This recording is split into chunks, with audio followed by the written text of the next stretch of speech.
Hai teman-teman, kembali lagi di DAD Indonesia. Saya Vicky dan senang banget nih hari ini kita bakalan mendapat informasi menarik banget seputar beasiswa DAD Indonesia. So, hari ini kita punya speaker, Bapak Dwi Novaldi. Hai Bapak Dwi, Halo. beliau adalah Program Officer DAD Indonesia. Iya. So, hari ini Bapak Dwi akan menjelaskan 3 program DA di Indonesia, yaitu FPOS, Helmut Schmidt, dan program terbaru nih dari DA Indonesia, yaitu program beasiswa STEM. Oke, silakan Bapak Dwi. Tentu. Jadi untuk yang pertama, saya akan menjelaskan mengenai program EPOS. Jadi EPOS itu adalah program master yang terkait dengan bidang-bidang pembangunan nasional dan juga ada program PhD juga di program EPOS. Jadi ini programnya sangat segmented untuk jurusan dan bidang studinya itu terbatas. Jadi di bidang studi ada 9 bidang studi yang ditawarkan seperti engineering, ekonomi, social science, dan juga kayak public health juga ditawarkan. Pokoknya yang terkait dengan bidang pembangunan nasional. Program ini ditujukan bagi yang sudah memiliki pengalaman kerja profesional secara kumulatif itu 2 tahun dan harus relevan dengan program master yang akan dituju nantinya. Gitu. Sedangkan kalau untuk program Helmut Schmidt, program ini menekankan untuk di bidang-bidang yang terkait dengan public policy dan good governance. Nah, ini cocok untuk bagi anak-anak muda yang berkecimpung di ilmu pemerintahan dan juga berkecimpung di masyarakat dan aktivitas-aktivitas sosial. Ini program Helmut Schmidt cocok.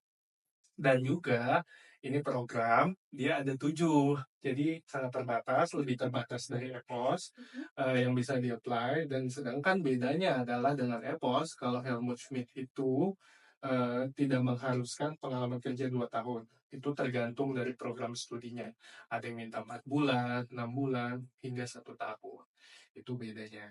Oke, jadi untuk pendaftaran seperti untuk daftar EPOS dan Helmut Schmidt itu langsung ke DAD ya? Betul. Kalau EPOS dan Helmut Schmidt, ini program sudah reguler, ada di DAD, jadi untuk prosedurnya dia agak spesial. Oke. Jadi prosedurnya adalah apply langsung ke program studi. Oh, oke. Tapi juga saat apply ke program studi, itu sudah termasuk apply untuk beasiswa, jadi paralel gitu. Tidak perlu ada LOE terlebih dahulu gitu. Jadi apply-nya itu untuk funding scholarship dan juga untuk program studi secara bersamaan. Oke. Lebih praktis. Oke, thank you. Jadi persyaratannya kalau boleh tahu apa aja ya? Kalau persyaratan untuk program EPOS itu memang yang wajib kan pengalaman kerja ya, dan juga dibutuhkan recommendation letter, surat pengalaman kerja, tentunya ada form-form aplikasi dari DAD, Mhm.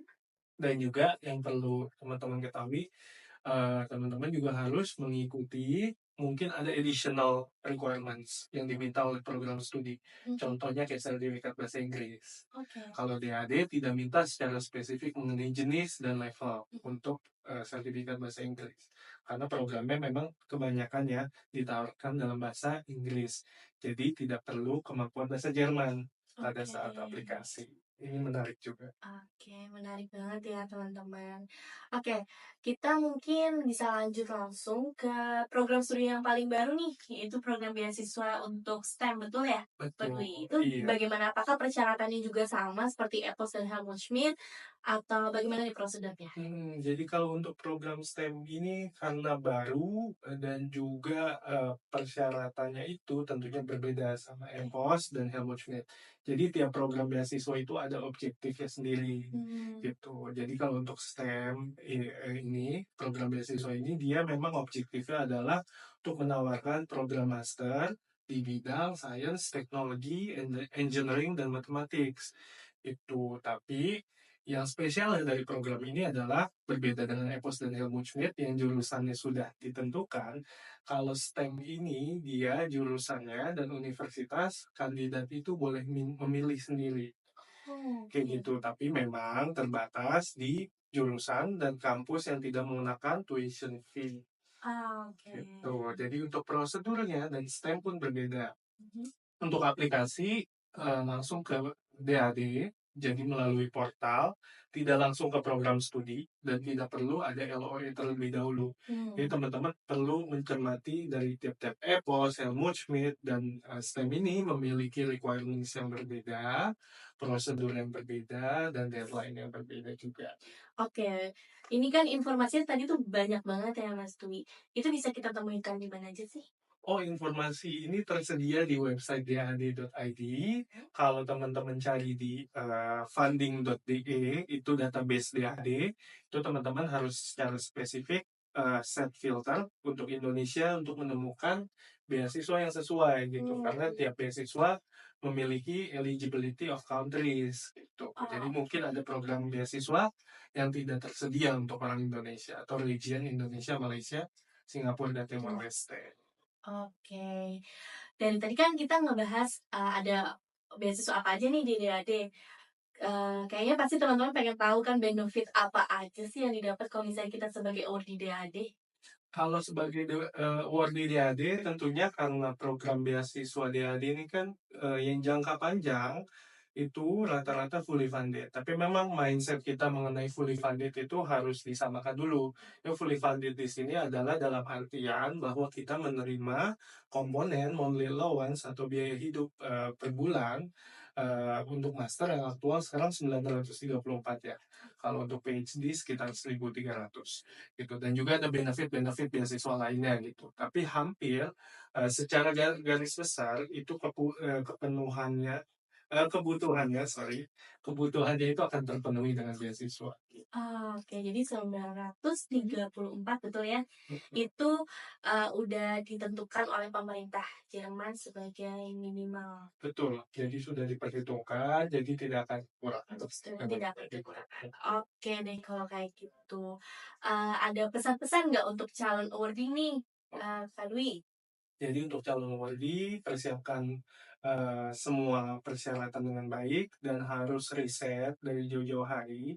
Ini penting karena semua informasi tersedia di masing-masing website program dan juga brosur yang tersedia di website mengenai masing-masing program. Jadi harus banyak-banyak proaktif, tanya ke program studi jika ada yang tidak dimengerti mengenai admission requirement. Karena mengenai admission requirement itu sangat spesifik, itu memang diorganisir oleh kampus itu sendiri. Mhm. Jadi tidak oleh DAD. Jadi harus dicermati baik persyaratan DAD maupun persyaratan kampus. Gitu, persiapkan semuanya dengan baik, motivation letter yang baik juga, itu perlu waktu. Jadi mungkin itu aja sih kalau untuk aplikasi. Oke, terima kasih banyak ya Kak Dwi untuk semua informasi tentang beasiswa EPOS, Helmut Schmidt, dan STEM. Untuk teman-teman yang mungkin, aduh saya masih ada banyak pertanyaan nih untuk Mas Dwi atau Kak Dwi, mungkin bisa langsung booking konsultasi lewat website DAD Indonesia, betul ya? Betul. Dan jangan lupa juga untuk follow sosial media DAD Indonesia agar tidak ketinggalan berbagai macam info session yang kita buat. Oke, terima kasih semua. Cheers. Cheers.